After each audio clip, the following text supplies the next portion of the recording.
The following podcast is proudly sponsored by Crosswinds Golf and Country Club in Burlington. If you haven't played it before, I suggest you play it now. If you have played it before, I suggest you go play it again. The colors are spectacular. Did you notice in the last week, it went from being, oh, it's nice, to wow, where did this color scheme come from? It's absolutely beautiful. 18 holes of championship golf, suitable for all levels of play, breathtaking views. And I don't use that word lightly, oh my God. Rattlesnake Point, Mount Nemo, just beautiful. The Niagara Escarpment is gorgeous and the finest customer service that's allowed by law. Yeah, I looked it up. You cannot find nicer people than those at Crosswinds. You'll feel like a member of a private golf course when you experience what Crosswinds has to offer. Not just the golf, everything. The whole enchilada, as they say. As who says? What are you talking about, Hebsy? Don't delay. There's only so many good days of golf left. I am chalishing to play Crosswinds again. Mike, you know what that word means. Chalishing. Book your tee time online now at crosswindsgolf.com and save $10 per golfer. And when you get there, tell them Hebsy sent you. Now, Mike, let's start the big podcast.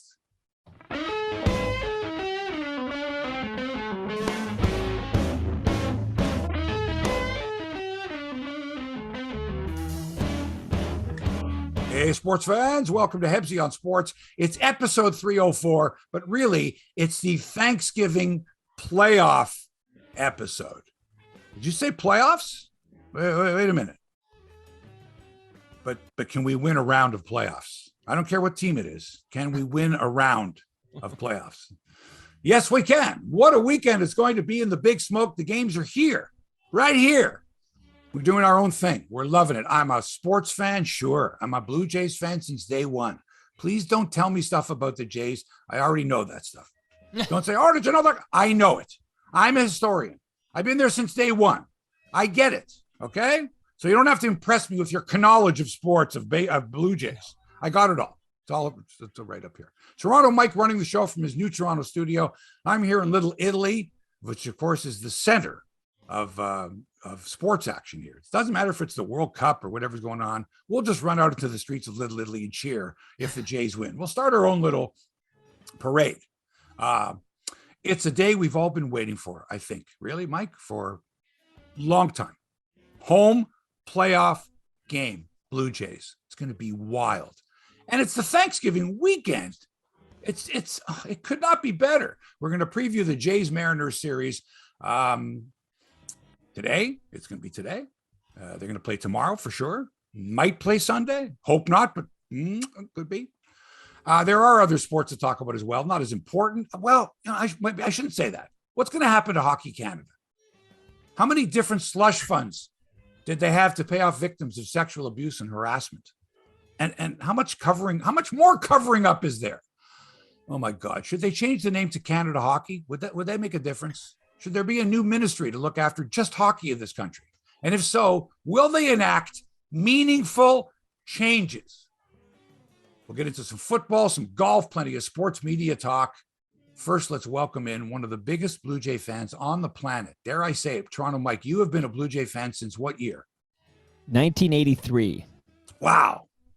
And what was your earliest Blue Jay memory? What got you hooked on this team? The logo? What was it? I would George Bell? What was it? Who was it? Close, but I was visiting my uncle's cottage for a week, and he would have Tom and Jerry calling games on the radio, and I would listen. So I fell in love by hearing the Blue Jay games on the radio, and that was it. I got hooked in '83, the summer of '83, and then in '84 when the Tigers got off to that big start, but we started clawing away at it. I felt like at the time it felt like, hey, we have a chance here. I would look at my magic number I would check the pennant race and the Toronto Star every morning, and that's it. '85, we know what happens. That was it. Drive of '85. There you go. Well, guess what? It's happening again. Playoffs. Yeah, we missed last season under Charlie Montoyo. The Blue Jays won 91 games. And people are like, oh, well, blah, blah, it was okay. No, they should have made the playoffs last year. Might have saved Charlie Montoyo's job. I don't know. Maybe they weren't ready last year. I don't know, but they won 91 games and they fell one game short of making the postseason. So this year it was like, okay, what do the Jays have to do to make the postseason?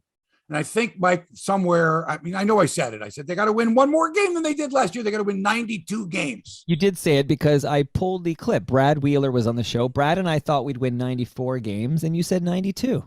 Because they're playing in the American League East. But anyway, and I made a couple of bucks on that one because I went under the 92.5. But anyway, That's neither here nor there. They fell one game short. One game.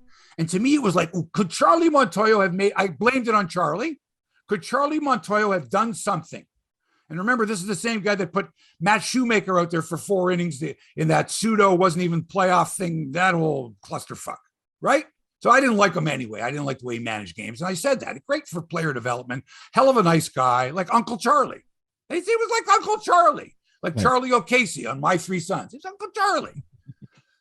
Like to play the bongos and the marimbas and the tamla drums and the whole deal. Anyway, so what happens is 88 games into the season, I'm still going, what the fuck is with this team? They were 4 games above 500. Mike, you don't even have to pull the tapes. People know this, okay? I know my baseball. It wasn't going to do it. It wasn't going to happen.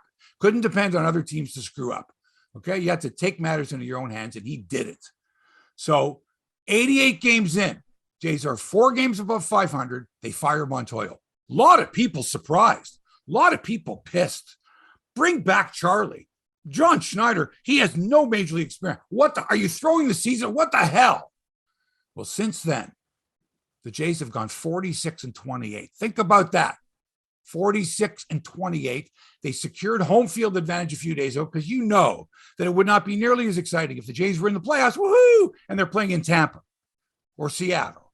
Right. Which might have been okay for the fans on the West Coast there that travel, 15 hours to go see the games in Seattle, but not for us.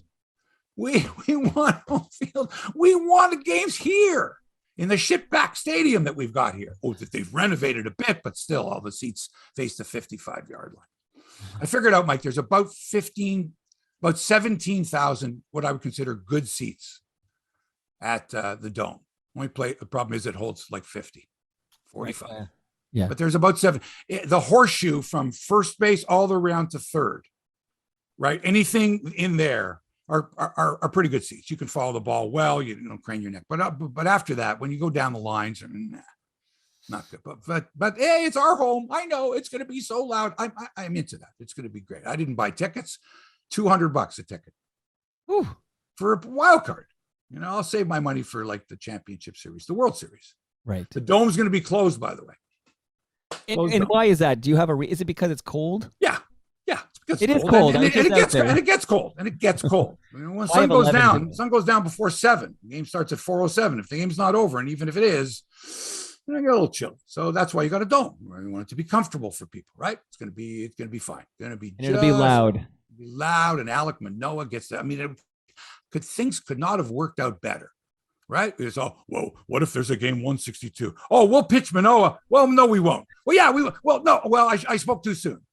Yeah, you spoke too soon. Who gives a fuck game 162 and game 148? That's what we were talking about. We figured out the rotation for the next 4 weeks. And as long as there's no rainouts or double headers, right? And if we still need a win, game 162, we wasted so much energy on that bullshit. So much energy. What are we going to do? Oh, God. By the way, we are playing another team, the Seattle Mariners. They won 90 games, Mike, this year. They were 90-72. Yeah. Did you know last year they won 90 games? Back to back, just like us. Yeah. Do you know they haven't been in the playoffs since the year of the small potato? They've been 20 years since they were the team with the longest playoff drought. And here's what they get to do. They get to battle their way down the stretch. They get to secure a playoff position, okay, for the first time. Woohoo! They're exhausted. They got to travel across the country after playing a doubleheader the other day. They don't know what day it is. They don't know whether to shit or wind their watch. And here they are in Toronto, Canada, okay, which luckily for them, you don't need to be fully vaccinated. That's right. By the way, did you hear the news that perhaps Aaron Judge was not vaccinated when he came to Canada? Oh, I didn't hear that. And that the 2 home runs that he hit in Toronto could be taken off the board? That he would only have 60 home that. runs? They only have 60 home runs? Yeah. No, that's not true. That's not. Apparently there was a Yankee that was not fully vaccinated. Anyway, That's just outrageous. something I heard. It's got nothing to do with us. Wait till if we get to play the Yankees, which we probably won't, but that would be great. Anyway, Right. So here's where we're at. We got Alek Manoah against a guy named Luis Castillo. Really good pitcher. Now, I know most folks, they don't know. What do I know from the Seattle Mariners? I've been watching some games, did a bit of research, which I want to do. This is a guy who played against the Jays, pitched against the Jays earlier this year, pitched really well, lost 2-1, but pitched well. But he was pitching for Cincinnati at the time when we played Cincinnati. All right. And they traded him at the deadline to Seattle. Hell of a pitcher, capable of throwing a shutout, just like Manoah. This is going to be a really good pitching matchup. This is going to be the type of game, Mike, where if we can get on the board first, if we can break through first, now the crowd's into the game. But if this Castillo starts, mowing down some Blue Jays, and this guy is a strikeout pitcher too, and the fans are frustrated, we're not getting hits and stuff like that, I think Seattle has an advantage there. If they can keep the game close. The Jays are the team that can bust open with like tons of runs, not Seattle. Seattle's more of a punch and Judy team, not high batting averages, right? Don't score a lot of runs, 26th in all of Major League Baseball offensively, a 230 team batting average. Ooh. And we got sluggers galore, sluggers galore. But the Mariners shine on pitching and defense. And I'm not the only one that's, pitching and defense wins championships. We know that, right? Seattle, the number one defensive team in the American League. They don't throw the ball away. They don't give up runs. They don't do that. They're number 5 in the league when it comes to pitching ERA. Pretty good. The Jays, the number 4 defense in the league, which is better than I thought. I was like, really? Because we think of, but really, Matt Chapman is a stud. Vladdy's a very, very good defensive first baseman. Bo, not so much, but after that, our defense is pretty good. Our catching defense is really good. Yeah. So, and we're number 7 in ERA. So as much as we think, we got the great pitch, we don't. We don't have the great pitching. We got Manoah. We got Gausman. We got, Romano in the bullpen. And, Stripling's been a nice surprise. But our bullpen is not, it's okay. Like Romano's great. The rest, it's okay. We got one lefty, Meza. Seattle's got a much better bullpen, high leverage bullpen. Lefty, righty, lefty, righty. It's going to be really interesting. By the way, you know the manager of the Seattle Mariners? Lou Piniella. Right. In 1989, Scott Service, 7th year managing the Mariners. 7 years.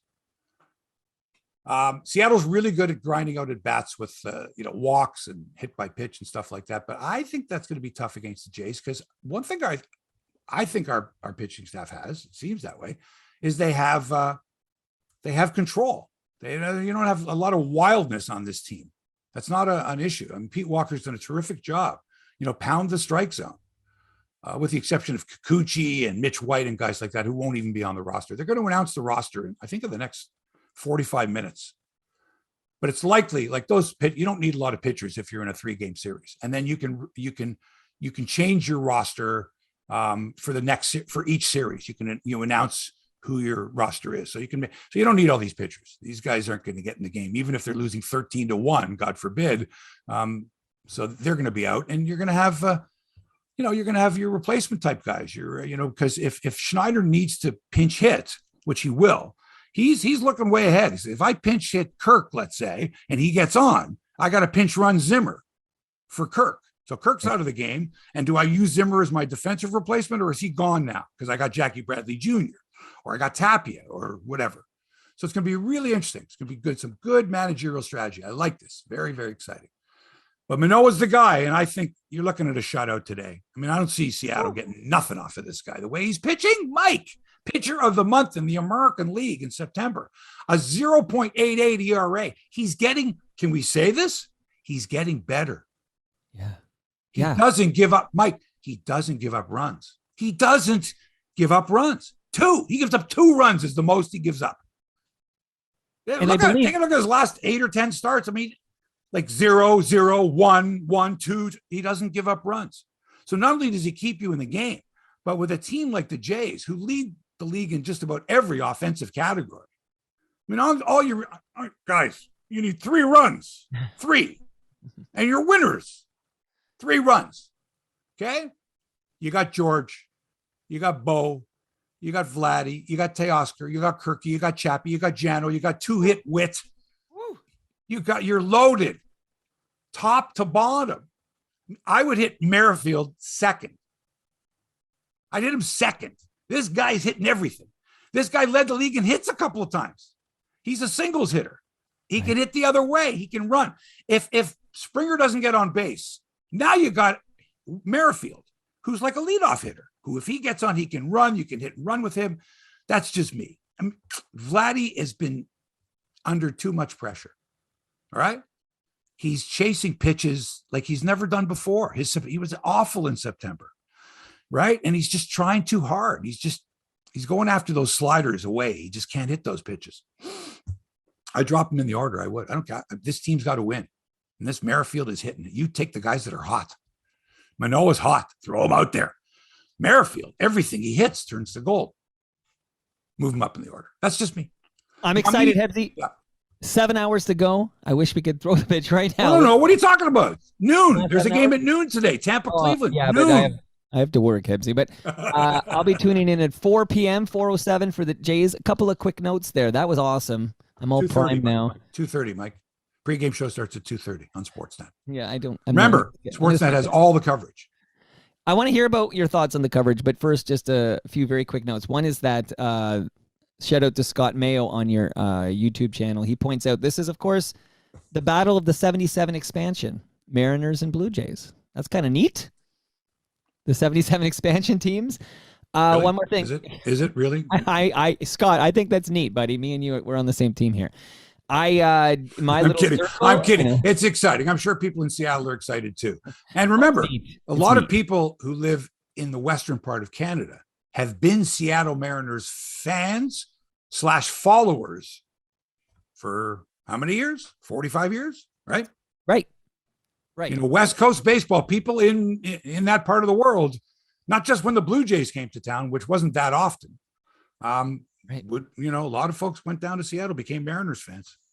Good organization and a beautiful ballpark, a gorgeous ballpark. Not like our fucking piece of shit hell. Oh, God damn it. I hate that too, because that's what's going to happen is all these people are going to come from around the world to cover the series and go, what is this? What is this? Well, when it's full, you'll admit when there's 45,000 when there's Mike, in there, when there's 45,000 in any ballpark during the playoffs, right? Okay. In any ball, that's like saying, oh well, the Scotiabank Arena, when it's the playoffs, like any other arena. Come on, but it's a highly functional ballpark. Like it might not be shit. Like I told you, spending that kind of money for those kind of go have it out. Go, okay? Enjoy yourself. I can't. And the seats have got to be really good. Or I'm not going to go because the experience isn't the same if I'm not in, my viewpoint of the game is. And plus, I have to tell you, the games on television are so well done. I mean, sound and picture nowadays, Mike, is so good. Like, you really do that experience. The television experience is so much better than it used to be. What they have to offer now is just like really. And if you're with your friends or your family and you're all hanging around and you can go to the fridge and have a beer or whatever it is and still engage, it's still great. It's not like being at the game. I get it. But man, $200 a ticket. Yeah. You know how many rounds of golf that is? You know how much? Nah, that's a lot. Anyway. So last thought before I want to hear what you think of the coverage of the team this year in the playoffs. But just a reminder, we got the 91 wins last year, but remember we had 3 home ballparks. I know you didn't like that excuse I used at the end of last season, but if we had the Dome as our home ballpark for the entire season last season, we would have made the postseason. That's my thoughts on it. Not necessarily. Well, I don't have the no, but I'm sure other teams have excuses, maybe not as good as yours for not having different homes or whatever. 1 game win, in Buffalo or in wherever we were. I get it. Where the hell we were. Okay. I get it. You need it. I get it. Okay. So are you over that now? And Charlie, in my little circle, when they let Charlie go, I know. There was no tears. Charlie. It was like, I like the guy, but I think everybody knew that we needed to upgrade the managerial position if we were going to take a run at the World Series. But what did you know about, what did you really know about John Schneider, right? He's like, John Schneider's like one of the players. Like John Schneider to me is like the non-playing manager. Right. Like if they said, John, we need you in there to catch, right? That he would activate himself, get behind the plate, right? And like be the fourth or fifth string catcher, the emergency catcher. Like, you're naming your roster. Schneider's like, I can still play. He looks like that guy. He's one of the guys. Okay. It's like, okay, we need to pick a guy who's going to be manager. Okay, Schneider, you're the guy. Don't you get that feeling? They seem to like him, and they play well for the guys. So yeah, he's like one of the players. He's like the fourth string catcher. Let's talk about the media coverage. Yeah, but can you explain to me as we segue into that conversation? We try to. How is it this year that Sportsnet gets to call the playoff games, where in the past we used to lose the Sportsnet crew and we would go to like an American crew? Like, what's different this year? Explain it. Well, I would think that there must have been some negotiation somewhere along the line saying, look, we should in Canada be able to produce through MLB. We should be able to produce our own for our own country, right? It's a completely different entity, right? As opposed to we're going to supply all of the technical back end, and you guys supply the announcers and the producers, which is the way it's been for 100 years. Right. It doesn't matter who so the US network that has the rights, which include international rights, I guess, and that's a whole other level that I'm not familiar with, is, they must have said, listen, we want to be able to produce our own broadcast as we've done all season long. And we want, because we're the national carrier in Canada. And there is no national carrier in the United States. There's no exclusive national carrier for teams because it's all local. But the Jays are the only team in Canada, and the national carrier is Sportsnet. Now, TSN does carry baseball, Sunday Night Baseball, ESPN feed, but they can't cover Blue Jay games. So in this particular case, I'm assuming they just went and said, look, can we do it? And Major League Baseball said, you go ahead. And there's some kind of revenue split or whatever, however that works. I don't know. Well, why didn't we get that in 2015? What am I? Did I get here before you? I just tried my best. I don't know why it was that way before. We just accepted it. Okay. We accepted it. We bent over because we're Canadians. We bent over and we said, go ahead. Go ahead, America. Go ahead, baseball. Give it to us. We know you don't want to come to Canada. We know you hate Canada. We know that the ratings aren't going to be good. Who the hell wants to watch Toronto play? We get all that, okay? You've kicked us enough times. You've tried to stick it up our ass. And now we want our own people. But the irony is we don't get Dan Shulman. Well, love Buck. I can tolerate sometimes Pat. Because he's, Mike, he's a ball player. He plays ball. Right. He would love to get a hit here. Like sometimes Pat will say something and I go, whoa, wow. That was a good nugget. Wow. And there's perspective there, and there is context. Wow. As opposed to, he's 29th and Look, on behalf of all Jays fans who are watching and listening to you right now. No, Dan Shulman. We prefer Shulman doing play-by-play and Buck Martinez doing analysis. So to me, that's the worst part of, like, for example, if ESPN didn't have the radio rights to the postseason, Dan would be doing his gig here. There wouldn't be anything for him at ESPN. But sort of unbeknownst to us, we weren't thinking during the season going, if the Jays make the playoffs, we're not going to hear Dan's voice. Nobody was going like that. We're thrilled about the Jays. But now the realization is we love our Jays, but we love our Jays when Dan's doing the game. Right? Dan and Buck, right? But we love our games if you're doing it. We love our Jays if you're doing the games. Like at this point in the season, I want to watch the game. I actually, you could stick in, it could be you and I calling. No, I get it. But again, so that to me is that's the irony of all this is we get our own Sportsnet gets its own broadcast. Right. An hour and a half pregame show, 4-hour postgame show, inserts, everything. Like you name it, man. Right. Like everybody, right? Jamie, the familiar Chiron, Caleb, Hazel, Arash, right.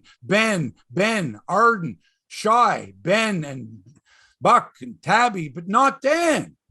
He's committed to ESPN radio. We're not going to hear him on local radio or local audio because that'll be the Sportsnet 590, the fan feed. Ben Wagner on the call. I don't know who's going to do color with Ben Wagner. I hope is it Arden or Ben Nicholson-Smith?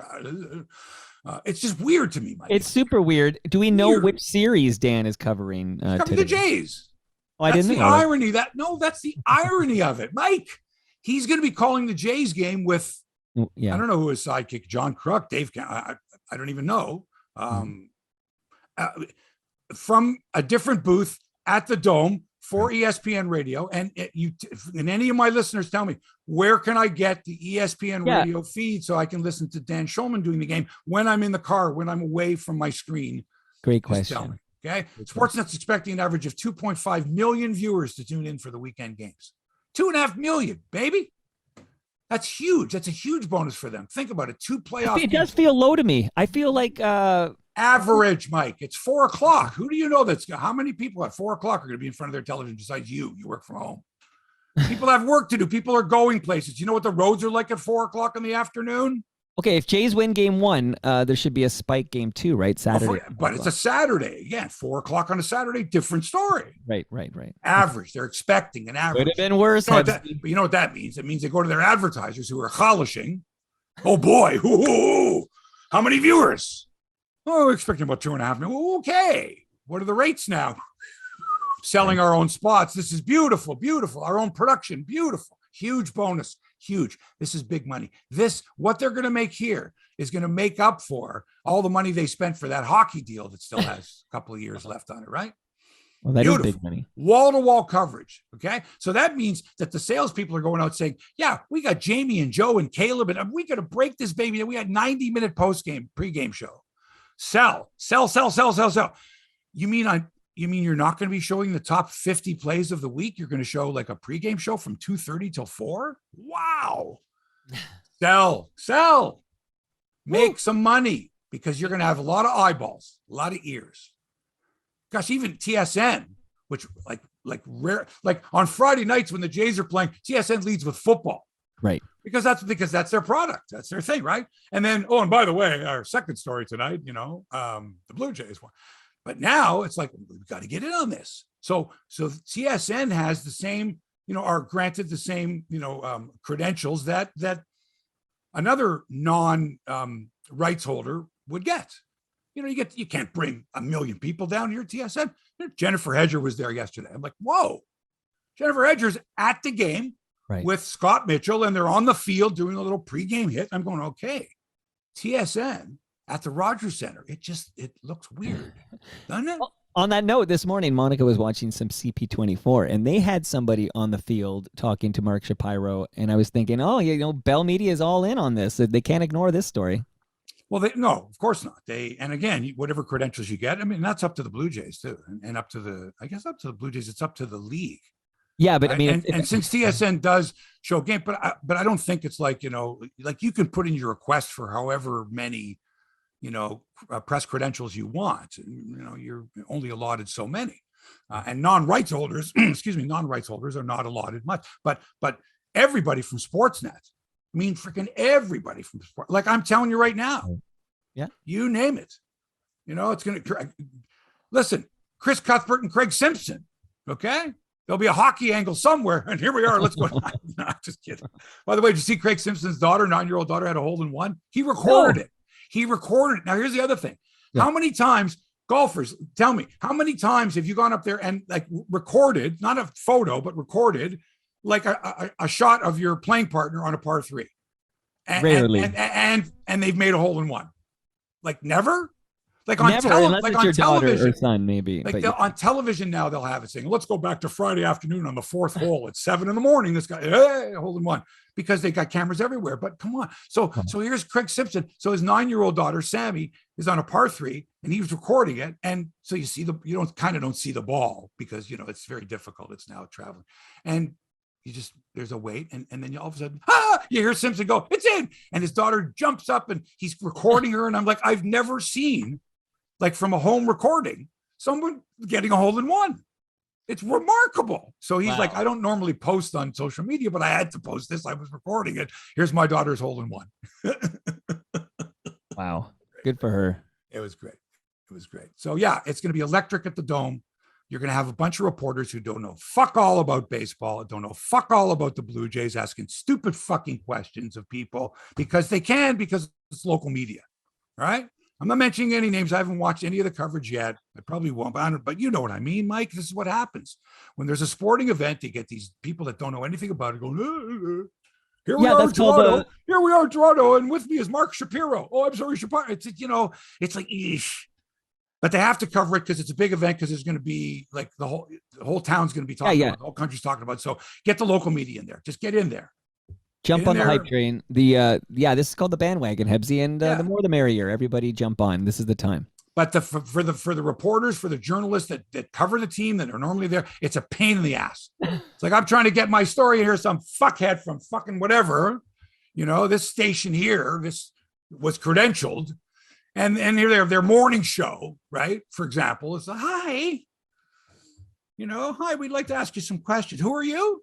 What's your name? How do you pronounce your name? Too much of it. Again, not mentioning any names, but you should get credentials. It's a media feeding frenzy. Media feeding frenzy. Bell Media was, every morning show, every cooking show, whatever, cooking show. Get over there. Ask Mitch White what he had for dinner yesterday. Let's do a story. I don't know. Will Mitch White be on the playoff roster? No, Mitch White will not be on the playoff roster. You say Kikuchi. That's what I'm saying. Will not be on the playoff roster. They're going to announce it soon. I think I'll be right here. You need position players. $290 plus tax. Yeah, the tickets were $200 a pop. And I'm like, I think I'll spend time on the couch and in the car this weekend following it. Tomorrow's starters, by the way, TBA, despite what you've been reading. And if Castillo gets knocked out early today, the Mariners, I'm sure, you're going to empty your bullpen because you don't have that many games left. Just remember one thing, Mike. Tomorrow, Saturday, is an elimination game. Right. Absolutely. It's an elimination game. Saturday's game is an elimination game. Got it? Yeah. So who do you want? You want Gausman or you want Stripling for game 2? Who you want? It's probably going to be Robbie Ray for them and his pants. But he's been shitty lately. He's been like, he lost 4 of his last 5 decisions, throwing a lot of pitches. And, when I see him sweating early, I know it's going to be a long day for Robbie Ray. Yeah. So Robbie Ray, for sure is going to go for, I'm almost positive he's going in game 2 for Seattle. Do you go with Gausman or Stripling? In my mind, I've always had it game 1, Manoah, Gausman 2, and Stripling 3. That's how it's always been in my mind. So What do you think, Hebsy? No, I agree. If Gausman's good to go, if he had that blister or that cut on his finger or that gash or that, whatever it is, because, you have to reveal injuries, but not, so what is it? Is it on the side of the finger? Does it affect your splitter? Like, does it rub against? Like, how many of them can you throw? Like, it's all that. Did you soak your finger in pickle brine to toughen it up? And I just like to say, thankfully, the Jays ended up playing the Mariners, because if we were playing an Eastern time zone team, we would be getting that early game today, which is what, noon or something like that. Oh yeah, Cleveland. No, today and tomorrow. Yeah, so thankfully we got a West Coast team, so they can't give us the noon game because that's a 9 a.m. start for the locals. So they had to give us 4 so that it's 1 o'clock for the locals. Oh man, my head's about to explode. What? Everyone knows what I'm talking about. I'm sure. So thank you, Seattle, because if we were facing like Tampa Bay or something. Thank you, Seattle. Thank you. Okay. The playoffs actually begin. Oh, by the way, this should be the theme song for the Blue Jays in the playoffs. Ballroom Blitz by Sweet. Right. You know the song, right? Of course. Are you ready, Steve? Okay. Andy? Mick? All right, fellas. Let's go. That's what it should be. Boom, boom, boom. Like it's just let's go. Sampled by the Beastie Boys in Hey Ladies. Yes, absolutely. So I'm wondering if Alec Manoah had ever heard the song. I'd love to be able to get like that song to him and say, Al, this is perfect, baby. Like I know Welcome to the Jungle and all that. Yeah. But that would be the best. Ballroom Blitz. Playoffs begin actually at noon today, Eastern time. Cleveland hosting Tampa. Little noon start. Little 9 a.m. BP today in Cleveland. Woo! At 2 o'clock, it's the Phillies and Cardinals in St. Louis. So that's 1 o'clock St. Louis time. The Jays Mariners at 4:07 Eastern time. And then the Padres and Mets at 8 o'clock in New York. The Mets fucked it up, eh? The Mets had the lead all year in the National League East. And then Atlanta caught them like in the last few days. Atlanta gets the bye in the first round. The Mets have to play in the wild card. They got the Padres. And then Saturday, another noon start in Cleveland. So let's say you're taking a trip to Cleveland. You're going, hey, you know what? We'll go see the Rock and Roll Hall of Fame. Well, hey, a noon game on Friday, a noon game on Saturday. Cleveland. Jays game tomorrow afternoon, 4:07 is an elimination game. Mm-hmm. and the dome it'll be closed. Trust me, because it's like a high of like 9 or 10 degrees, and that's just a little bit chilly, especially when the sun goes down. Right. Mets Padres are at 7:30, and then the Phillies Cardinals at 8:30. So you got to overlap. I mean, you got all these teams. There's only so many hours in the day, right? So a 7:30 game and an 8:30 game tomorrow. So yeah, lots of baseball on the weekend. Jerry Howarth, speaking of fabulous broadcasters, has been named a finalist for the Ford Frick Award for Excellence in Baseball Broadcasting. He's one of 10 finalists, which also includes Jacques Doucette, the play-by-play voice of the Montreal Expos en français for many years. Tom Cheek won this award back in 2013 with great help from Mike Wilner, who, man, if anyone had ever lobbied hard for someone to get into a Hall of Fame or to reach a certain status, that would have been Wilner for Tom Cheek. And boy, well deserved. Tom would not have gotten in without Wilner's help. So that was great. So I worked with Tom for a few years. He won this award in 2013. Jerry did Jays games for 37 years. Wow. 37 years. When you first listened, Mike, in 1983, as a young boy, and that 83 season, I followed that team. That was a great team. They were just coming of age. You were just seeing the glimpses of greatness. Bell, Barfield, Mosby, Tony Fernandez, right? Ernie Witt, Buck Martinez, Steve, Willie Upshot first, of course, like, right? So Jerry, 37 years he did Blue Jay games. So anyway, just being, they say just being nominated, but he's a finalist. And I remember Jerry's first day at CJCL. Yay. Jerry had done games in 1980. Here's what happened. I did 3 games in 1973. 3 games? Yeah, in 1979. Early Win was sick, wasn't really feeling well, and I think was getting tired of doing the grind of doing 162 baseball games as a broadcaster. So I did some games from when he was ill in September of 79. In 1980, I went to work in Montreal, and Jerry Howard started doing games with Tom.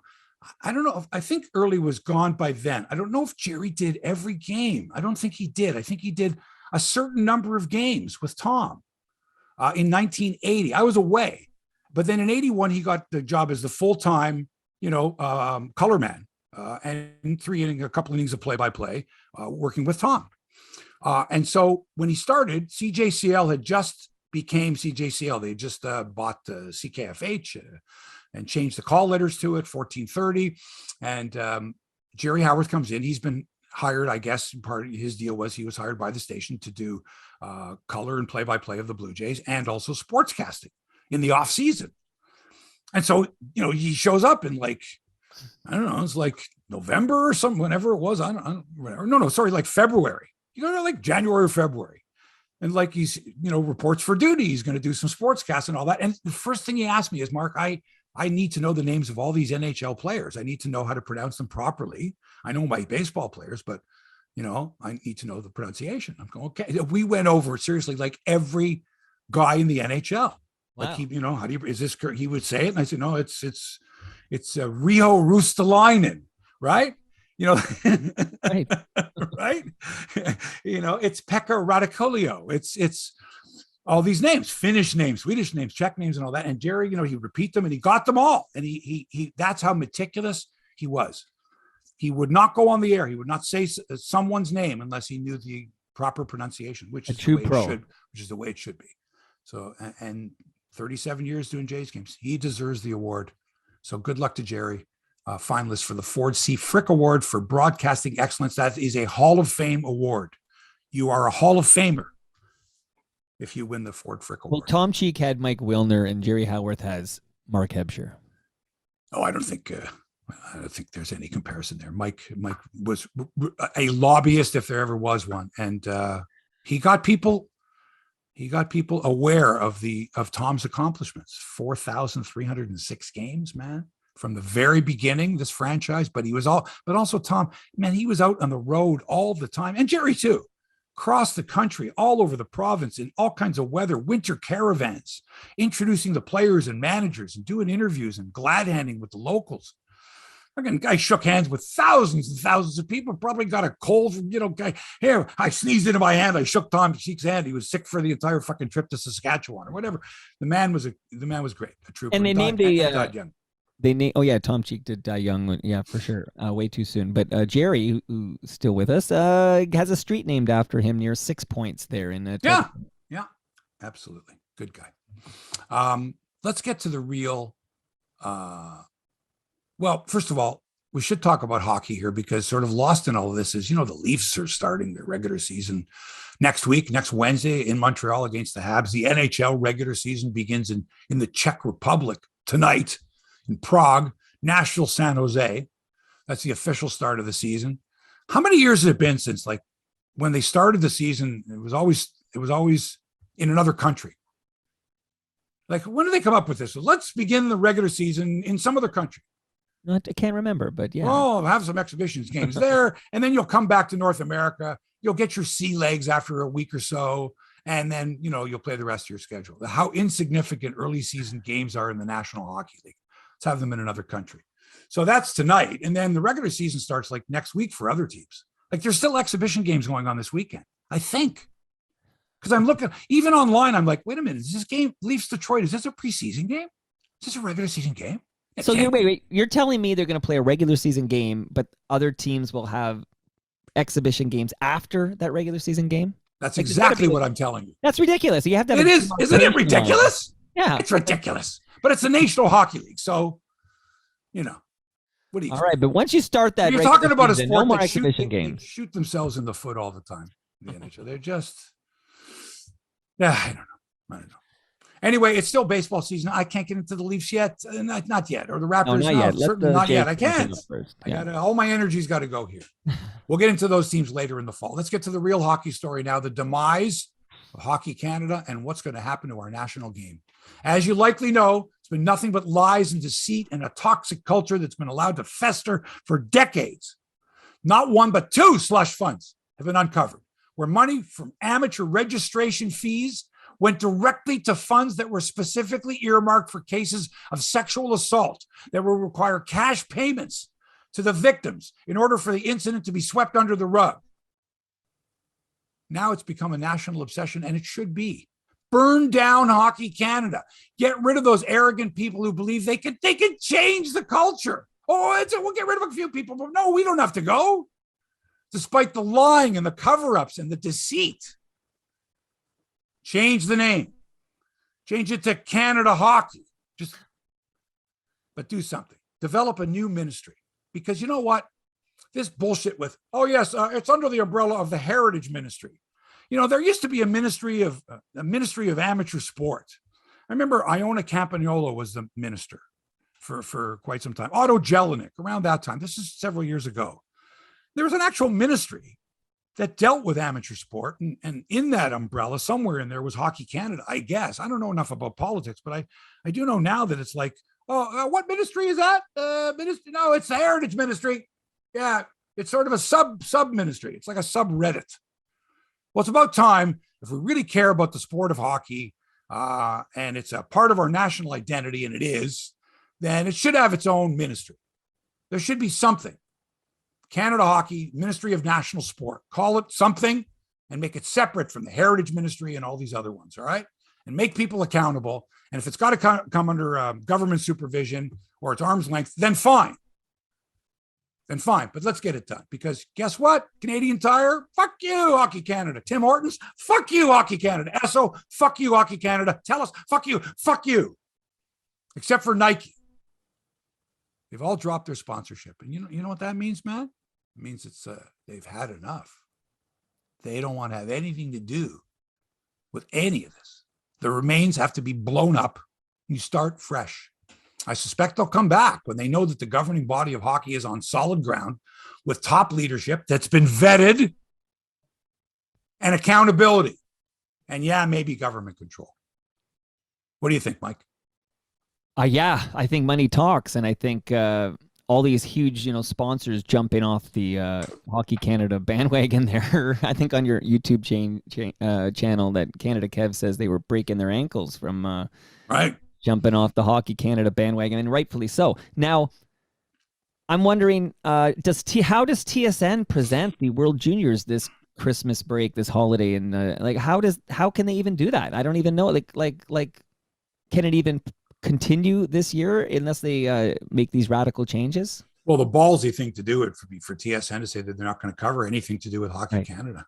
Like they're right. just going to say not going to do it. And if it means they void their contract with Hockey Canada, we'll just blow up Hockey Canada and then you don't have to worry about it, right? Like Right. what's Hockey Canada is going to sue TSN for not covering it? So what's the delay? I don't understand what's the delay. You need to clean house. You need new leadership. You need accountability. This needs to happen yesterday. So what? Why are they being so stubborn and that board remains in place? I wish I could answer that for you, but the longer it takes for this to be resolved, I mean, look, parents Right. have already paid their registration fees for this year, Sure, I have. Yeah. right? Right. Already, I believe I'm going to say Nova Scotia and Manitoba, Hockey Nova Scotia and Hockey Manitoba have both said that they are not going to charge these fees for registration. It's $3 fee per. Like Right. think about however many amateur players there are in Canada. Right. Every one of them has to pay a $3 fee that goes right to Hockey Canada. And Quebec $3. ties completely. Quebec. Quebec completely is now out of it. They've disassociated themselves with it, and so now the dominoes are going to fall, and eventually it's going to have to be completely overhauled, and that'll be very interesting. Right? Well, you know what I say? When you lose the keg, you've lost the trust of a nation. Is that what you say? Okay, here's the irony in all of this. We should be celebrating hockey. We should be embracing hockey, especially with the 50th anniversary celebration, acknowledgement of the Summit Series and the excellent documentary that has accompanied it on the CBC. So the irony here is while many of us are watching this and going, oh, God, what a great sport. Oh, my God, remember. Oh, this is wonderful. On the other hand, it's like, look what's happening. And now you look at Alan Eagleson on this documentary. Mm-hmm. Okay. Convicted felon, took all this money when he was buddy with, like, think about Alan Eagleson. This guy was buddy. He was like the guy at Hockey Canada, right? He was just, they had him in his pocket and vice versa. And he was also a player agent, and he's also making arrangements for international competition and all this. Does this smell at all familiar? Right? In the culture of hockey? How many of us were shocked when we found out that Alan Eagleson was, right, expropriating funds and this whole deal like that's a pension fund crook. Oh, and this isn't going on and hasn't been for the last number of decades at Hockey Canada? Come on. Don't tell me you didn't see this coming, that this was, it couldn't happen again. We already went through this embarrassment before. Come on. Except the difference is those were professionals that got hoodwinked. Now this is amateur hockey, quote unquote, which is, we all know the amateur part is bullshit. Okay. How many of these kids that knew what was going on, that saw this gang rape, okay, call it what it is, in 2003 and 2018, and how many other ones that we don't know about because they've already been paid off? Come on, man. Zero transparency. You can go listen. We can go back to the Graham James with Theo Fleury, Sheldon Kennedy. I mean, come on, it's hockey. How many times do hockey people get the benefit of the doubt because of their accomplishments on the rink? Anyway, but the documentary to me just I wish I could enjoy it without the specter of death of amateur hockey in this country, like looming. Like what else are we going to find out about our hockey people and the names of some people? Like, how many people are finding out that really that coach there, the one that coached my daughter did this, or the one that coached my son is accused of that and this? I always suspected the yelling, the screaming, the abuse, but I never. Who knows what kind of stories are out there? I'll bet if you were to ask people, what do you really know? What really happened behind the scenes in minor hockey, in your experience? What did you know? And maybe you didn't tell or swept under the rug, or I'll bet you'd hear some real horror stories. Anyway, excellent documentary. Our friend Dave Bedini was the director. Actually, Ravi Baishwal directed, I think, the fourth and final episode. The music was fantastic.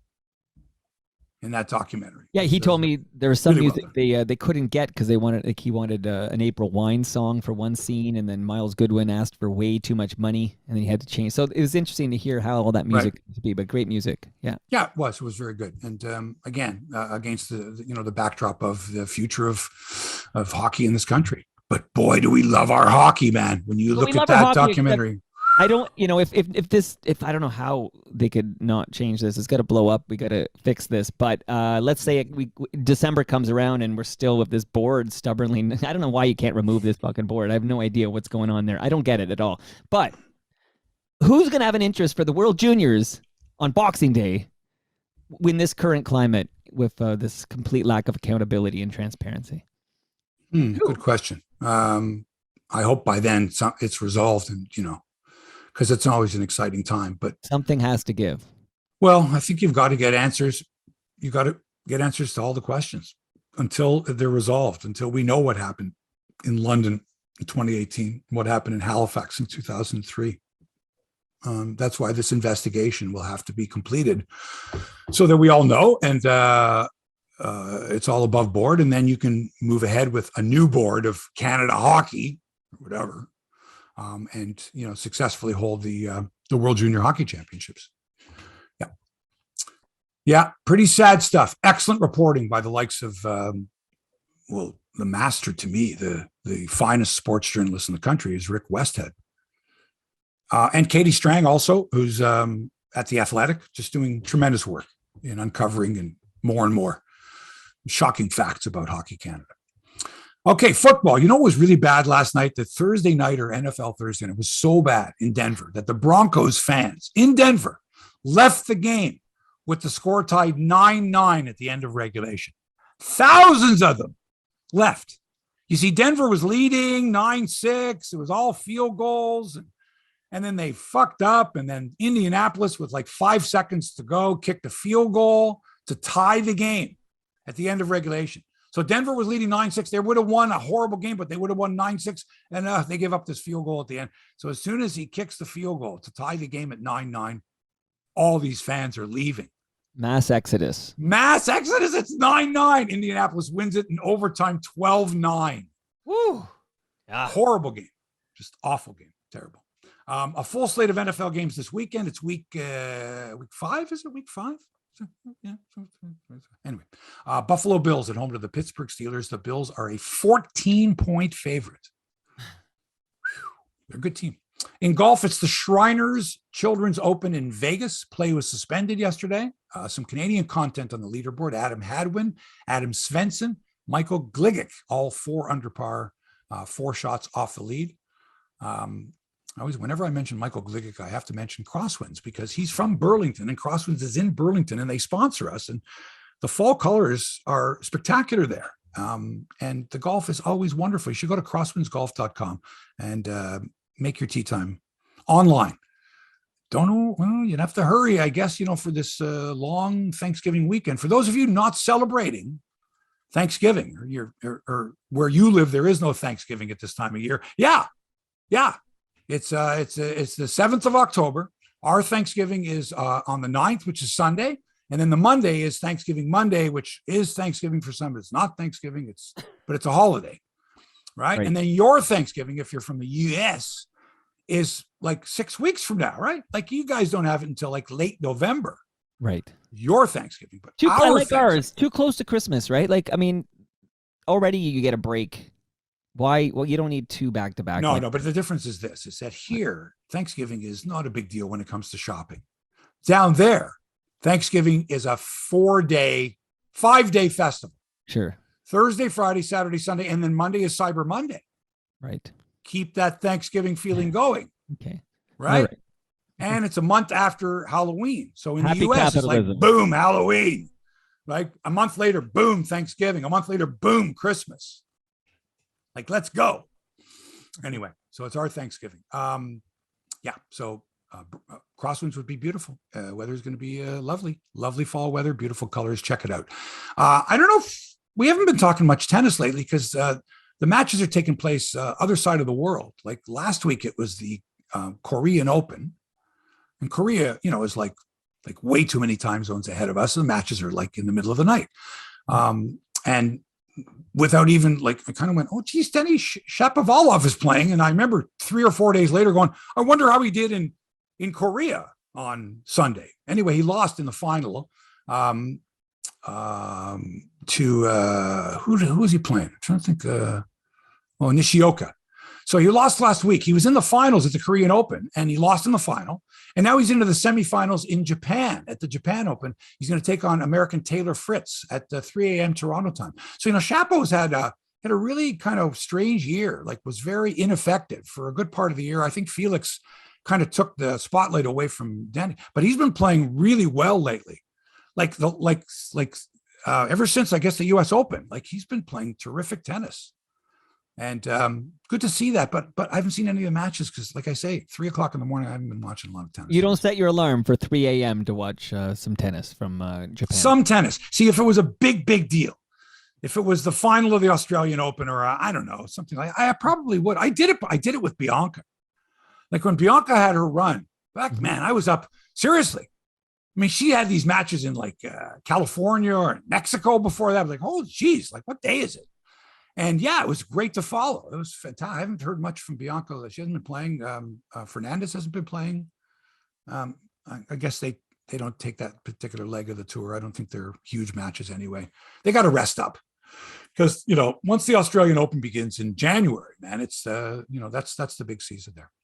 Mike, anything else before we go? Anything that we forgot to talk about? Anything else that you wanted to discuss? No, just that I can't wait to tune in to watch the Jays today, 4 p.m. And again tomorrow, like you said, an elimination game tomorrow, regardless of what happens today, 4 p.m. tomorrow. And hopefully we don't need the game on Sunday because I got things to do on Sunday. So okay, well, I'm sure they're aware of that too. So it's good. It's good that they know people have stuff to do on Sunday. Go Jays, go, right, Hebsy? All right, go Jays, go. Happy Thanksgiving to you, Mike, and yours, your family, and to all the fine listeners of this show.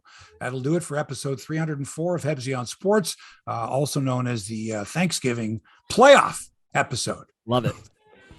Thanks to Toronto Mike, as always, for production and inspiration. Hit him up at Toronto Mike. He's always got some great guests on his show. Big thank you to our friends at Crosswinds Golf and Country Club in Burlington. Check them out at crosswindsgolf.com. Book your tee time online now. It would be really nice if you could write a nice review for even if you didn't like the podcast today, write a nice review. How could you not like today's episode? Put a smiley emoji next to it. Do what the kids do. I don't know. Let some people know. And if you know anyone that's interested in sponsoring, have them hit me up. Crosswinds, of course, is our sponsor during the golf season, but then when the weather turns cold, they don't sponsor because they're not open. So if you're interested, great rates available to you, and get in touch with me or Toronto Mike. You know how to do it. It's not that tough. Thanks for allowing us into your headspace. Have a fantastic Thanksgiving weekend for all those who are celebrating, and even if you're not, go ahead, just say I'm celebrating Canadian Thanksgiving. Go Jays, go. Back with another episode next week. Happy Thanksgiving. So long for now.